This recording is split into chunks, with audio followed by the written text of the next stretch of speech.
Bonjour Monsieur le Président. Donc moi je fais partie de la première entreprise de France. Je m'appelle Christine Sahuet, je suis artisan métallier à Espalion.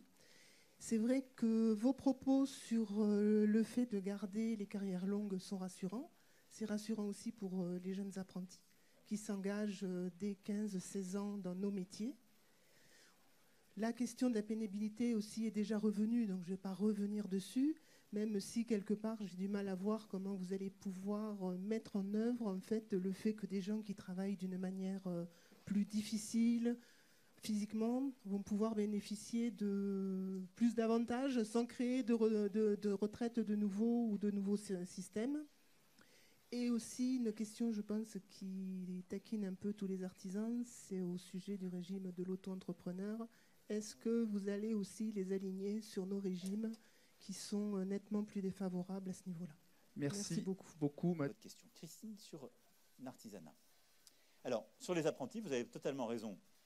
On y croit beaucoup. On a un niveau d'apprentis qui n'a jamais été atteint dans le pays parce qu'on a simplifié les règles et que tout le monde joue le jeu, les artisans, les industriels, grandes et petites entreprises, et c'est une réussite formidable. C'est un formidable levier d'intégration dans le travail, dans la responsabilité et autres. Et donc, nos apprentis, dès qu'ils rentrent en apprentissage, ils commencent à cotiser, c'est reconnu, et ils rentrent dans le dispositif carrière longue. Donc là-dessus, vous avez compris. Pénibilité, pour être concret, comment je vois les choses? D'abord, il y a les critères qui ont commencé à être discutés par les partenaires sociaux, les fameux 6 critères qu'on a, il y en a 4 qui existent aujourd'hui dans le système depuis la loi de 2014.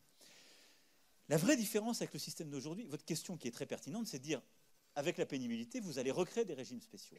Non. Non. Parce qu'on s'occupe des fonctions, des métiers du quotidien, et plus d'un statut. Aujourd'hui, quand on a créé le système des régimes spéciaux, c'était très dur d'être cheminot. On conduisait un train, situation difficile, on montait dans des trains qui étaient pas du tout dans le confort d'aujourd'hui. On avait même à l'époque ce qu'on appelait la prime d'escarbille, parce qu'on pouvait se prendre des escarbilles en circulant. Et donc, on a pris en compte la pénibilité des cheminots, mais on les a pris en tant que cheminots, dans un statut. Et d'ailleurs, progressivement, quelle que soit la fonction du cheminot, même celui qui ne conduisait plus un train, mais qui était parfois dans des fonctions administratives, il avait le même statut que celui qui conduisait, et il avait donc le droit à la même retraite, ce qui est pour le coup là plus tout à fait juste. On a glissé, on a perdu la logique de pénibilité qui a conduit au début à créer les régimes spéciaux, en créant des statuts. Et ce statut, ça crée 2 problèmes. Le premier, la pénibilité n'est pas la même dans une entreprise. Celui qui conduit le train, qui répare les voies de nuit, n'a pas la même pénibilité que celui qui est dans un bureau. Or, il a le même régime aujourd'hui, s'il est cheminot. Je dis ça, ce n'est pas la faute des cheminots, c'est nous qui avons fait le système, collectivement. Puis il y a une autre inégalité, ce qu'on disait, c'est quand vous conduisez un bus à la RATP ou hors de la RATP, vous n'avez pas du tout les mêmes conditions. Là, on remet tout le monde dans une même situation, mais on va vous donner des bonus, en quelque sorte, de points, quand votre employeur et vous déclarez que vous avez des conditions de travail qui cochent les cases de ces bonus, si je puis dire, pour être très concret. Vous travaillez de nuit, on est dans la même entreprise. Vous travaillez de nuit, moi je travaille de jour, eh bien vous allez accumuler plus de points que moi. Dans les 6 mois, on va travailler ensemble. Et donc les artisans, c'est pareil, selon les conditions, ça c'est ce qui se travaillera avec les chambres, on va regarder la réalité, ce sera déclaratif, il y aura des contrôles, on va aussi mieux associer la médecine du travail. Quand je dis qu'on doit repenser le travail, il faut réengager la médecine du travail, qui vit aussi une crise et qui doit être remobilisée sur ce sujet, mais pour que les gens qui sont dans des situations qui sont plus stressantes que d'autres, qui sont de nuit, le temps où ils sont exposés à ces situations, ont une bonification.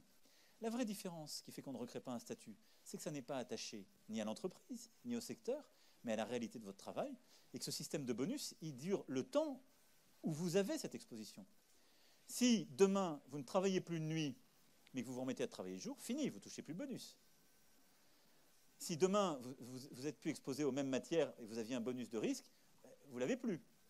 Donc le système, il est beaucoup plus transparent et il est au réel, si je puis dire, comme on dirait pour les impôts, comme on connaît. Donc voilà comment on évite de recréer ça. Sur les auto-entrepreneurs, c'est un sujet, vous pensez bien, que le haut-commissaire a été assailli. Je connais le sujet par cœur. Le président Stalter a fait son travail et nous a secoué sur le sujet.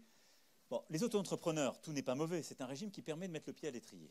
Donc sur le plan fiscalo-social, parce qu'il faut garder les choses. Sur le système, ce n'est pas bon dans la durée parce qu'on ne peut pas avoir des gens qui ne contribueraient jamais, y compris pour eux-mêmes. Donc, je pense que ce à quoi on doit aller sur le système des auto-entrepreneurs, c'est un système où il y a un temps où on se met le pied à l'étrier, mais pour la retraite, au bout d'un délai, on doit rentrer dans le système et on cotise. Et on a des points. Ça permet de démarrer, et après on rentre dans le système. Et ça, je crois que c'est juste. Et sinon, on va recréer des systèmes où des gens n'acquerront pas de points et se retrouveront à 62, 63 ans sans rien, avec des toutes petites retraites. Donc je n'ai pas envie, avec les auto-entrepreneurs d'aujourd'hui, qu'on recrée ce qu'on a vécu avec les paysans d'hier ou les artisans d'hier. Ensuite,